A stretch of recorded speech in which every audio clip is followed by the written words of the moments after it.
这巴黎奥运结束啊，咱的台湾选手呢分配回来到台湾，真侪民众拢真热情去到桃园机场甲因接。最后一批这奥运选手会伫咧13透早回来到台湾，到时阵呢会有3只 F-16战机陪伴因做伙飞。16也会举办这英雄大游行，互摕到2块金牌、5块铜牌代表团接受民众的捧下。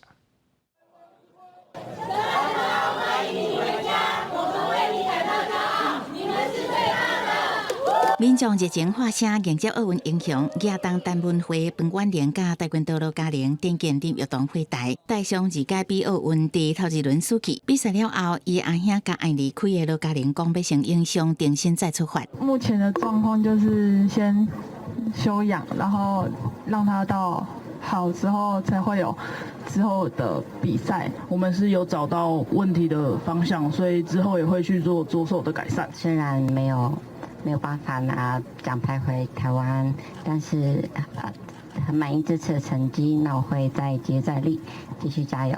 彭婉玲早做作的服装去巴黎，伫社群引起讨论，互世界更较看到台湾。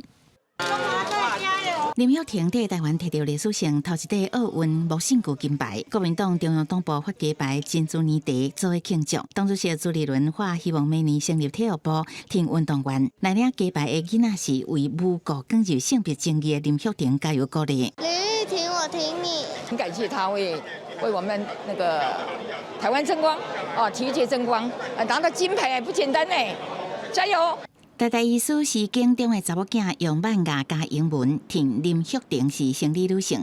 解说林晓婷一开始练木胜球，是因为要保护妈妈。温暖的图文使人感动。大概花了2个小时画的啦，最主要还是因为林玉婷这件事情出现了很多国际社会就是对我们不礼貌有污蔑性的那些发言，所以他感觉到非常气愤。包含林晓婷最后一批奥运国手13透早会转来国内，比较东京奥运的前例，空中3台 F-16战机会进行盘飞。总统赖清德16会接见奥运代表团，搁举办英雄 Party， 甲台湾英雄大游行，要互代表团接受国人的鼓励，分享巴黎奥运摕到2块金牌、5块铜牌欢喜。记者综合报道。